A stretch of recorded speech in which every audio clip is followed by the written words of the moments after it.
Assalamualaikum warahmatullahi wabarakatuh. Jumpa kembali dengan Aininjes. Seperti biasa, Aininjes bagi-bagi informasi. Saat ini bukan bagi-bagi hadiah. Nanti bagi-bagi hadiahnya kalau udah dapat hasil dari YouTube ya. Oke, lanjut. Kali ini informasi mengenai permasalahan cara ngatasin ketika instalasi air bermasalah, terutama yang sering dialami adalah instalasi air yang menuju lantai 2 jika rumah tersebut tingkat 2. Karena kalau kebocoran di rumah lantai 2, ada bocornya di lantai 2, otomatis akan terlihat di plafon. Nah, yang jadi masalah itu ketika instalasi tersebut kebocorannya di lantai bawah, lantai 1, karena instalasi di bawah keramik. Maka dari itu, kalau saran saya membuat rumah itu jangan sekali membuat instalasi di bawah lantai, baik di lantai 2 dijadikan satu dengan coran maupun di lantai bawah di bawah lantai. Lebih baik membuat instalasi air itu di instalasinya di dalam plafon. Jadi ketika suatu saat ada kebocoran mudah diprediksinya. Atau kalau seumpamanya udah mulai ada netes di plafon, kita bisa segera mungkin menutup stop kerannya dan segera mungkin memperbaikinya kalau instalasi ada di dalam plafon. Tetapi kalau udah ada instalasi ada di dalam lantai, itulah yang sulit memprediksi kebocoran di mana letak kebocoran tersebut. Nah, dalam gambaran sini, mudah-mudahan dengan bentuk gambaran sini Anda memahaminya. Ini adalah gambaran water torrent dengan menaranya serta ini dak lantai 2 ya. Di lantai ini kan lantai satunya, ini lantai 2, ini bangunannya, contohnya seperti itu. Nah, dari tangki ini kita membuat pompa pendorong. Biasanya pompa pendorong itu kalau dengan menara istilahnya walaupun rumah tinggi ada menaranya juga tetap kalau mau menggunakan water heater itu kurang nyaman untuk ke showernya kurang kencang. Maka dari itu suka ditambah dengan yang namanya pompa pendorong. Nah, di sini kami memberikan gambaran ini adalah pompa pendorongnya ya. Ini adalah pompa pendorongnya. Nah, ini di pompa pendorong tersebut kita dibagi 2 jalur. Jalur 1 ini untuk ke lantai bawah dan ada 1 jalur untuk ke lantai atas, lantai 2 gitu ya. Nah, oke, kita zoom dulu.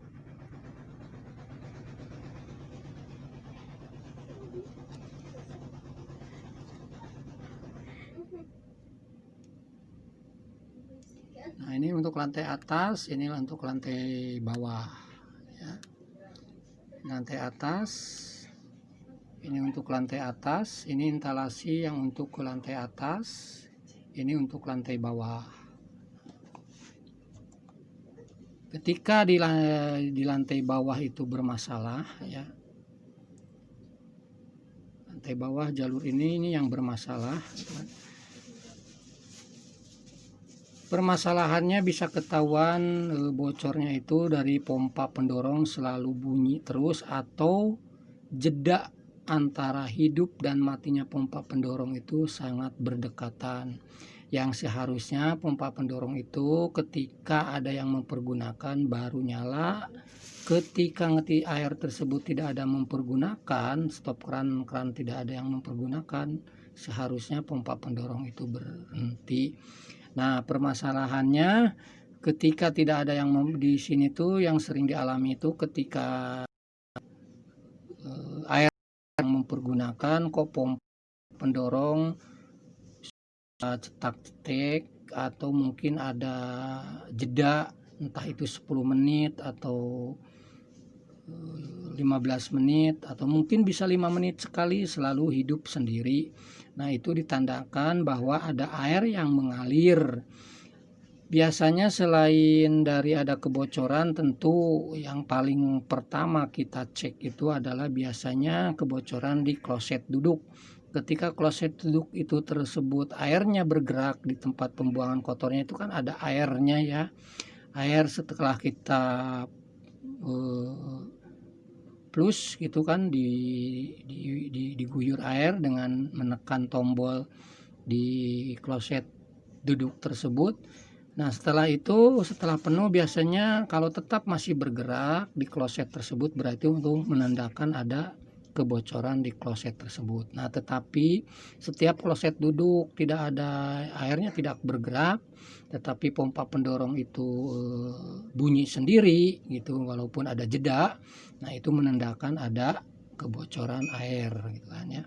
Nah, cara menanganinya terutama dan mudah-mudahan setiap instalasi yang memiliki 2 lantai itu dipisah jalur. Jangan dijadikan satu jalurnya itu jadi ada khusus jalur untuk ke lantai bawah dan ada khusus satu jalur lantai ke atas. Dengan seperti itu kita sangat mudah untuk memprediksinya, untuk menentukannya jalur mana yang bocor tersebut. Salah satunya seperti ini. Sekarang ini saya gambarnya ini stop keran nih. Ini stop keran. Nah, ini untuk ke lantai bawah ya. Ini masing-masing kita baik bawah maupun atas ada stop kerannya. Kita tes dulu, tutup dia punya stop keran ke lantai atas. Oke, kalau pompa tersebut masih tetap juga cetak-cetek, berarti masih tetap ada kebocoran gitu kan. Nah, oke, sekarang bagian atas nih udah kita tutup, masih tetap ada pompa pendorong tersebut masih bunyi. Stop keran stop keran atas ini kita buka kembali, terus stop keran bawah kita tutup. Nah, kalau seandainya di stop keran ini kita tutup ternyata benar-benar total pompa ini tidak ada suara atau tidak hidup, berarti tidak ada kebocoran dan udah pasti kebocoran itu di instalasi menuju lantai bawah. Nah, setelah diprediksi kebocoran tersebut akan sulit diprediksi di mana-mananya, kecuali kebocorannya sudah deras, mungkin itu juga tidak tahu akan kapan bisa diketahuinya karena instalasi ada di bawah lantai. Itu pun berdasarkan pendengaran, mungkin ada suara air yang gemurucuk terus sangat deras. Nah, disitulah titik air yang ada mengalami kebocoran instalasi tersebut. Tetapi kalau seumpamanya belum ketahuan, otomatis Anda harus buka tutup stop keran ini yang menuju lantai bawah itu ya. Apa mungkin Anda akan naik turun ke sini ketika aktivitas sudah selesai terus dimatikan stop kerannya? Tidak mungkin.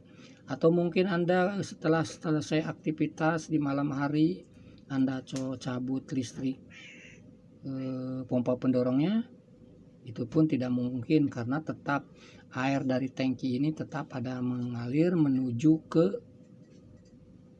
yang bocor tersebut.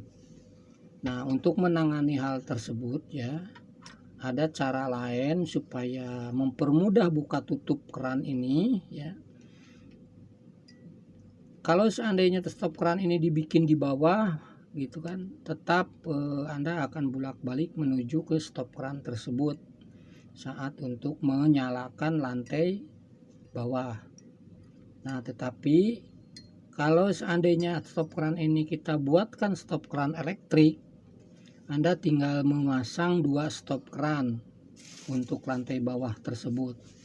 1 stop keran tapi 2 saklar. Contohnya begini, di area mana yang sering mempergunakan air di lantai bawah tersebut. Contohnya kamar mandi utama. Nah, di kamar mandi utama tersebut siapkan saklar 1, Terus aktivitas yang lainnya yang sering itu adalah di dapur, berarti di dapur pun dipasangin saklar 1. Nah, saklar itu fungsi-fungsinya untuk apa? Untuk menghidupkan stop keran elektrik ini. Jadi stop keran elektrik ini kita ganti menjadi stop keran elektrik yang buka tutupnya ya dikendalikan oleh listrik. Namanya juga keran elektrik. Sedangkan untuk menghidupkannya supaya tidak bolak-balik ke lokasi menghidupkan saklar elektrik tersebut, Anda bisa bikin 2 di kamar mandi utama, yang otomatis kamar mandi tersebut contohnya ada di dalam kamar. Satu lagi saklarnya itu di area dapur, karena dapur yang sering banyak aktivitas. Nah, disinilah berperannya yang namanya saklar hotel ya. Saklar hotel udah saya beri tahukan atau beri caranya, kami ada di video yang sudah kami upload. Cara setting saklar hotel itu sudah kami jelaskan juga. Nah, maka dari itu selain mempergunakan saklar stop keran elektrik ini, kita wajib mempergunakan saklar hotel. Biar dengan mempergunakan saklar hotel, dimanapun kita menghidupkan stop keran elektrik ini akan bisa. Contohnya begini, sekarang posisi saklar itu lagi posisi off di kamar mandi ya.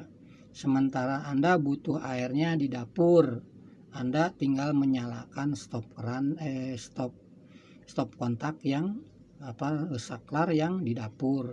Begitu juga sebaliknya.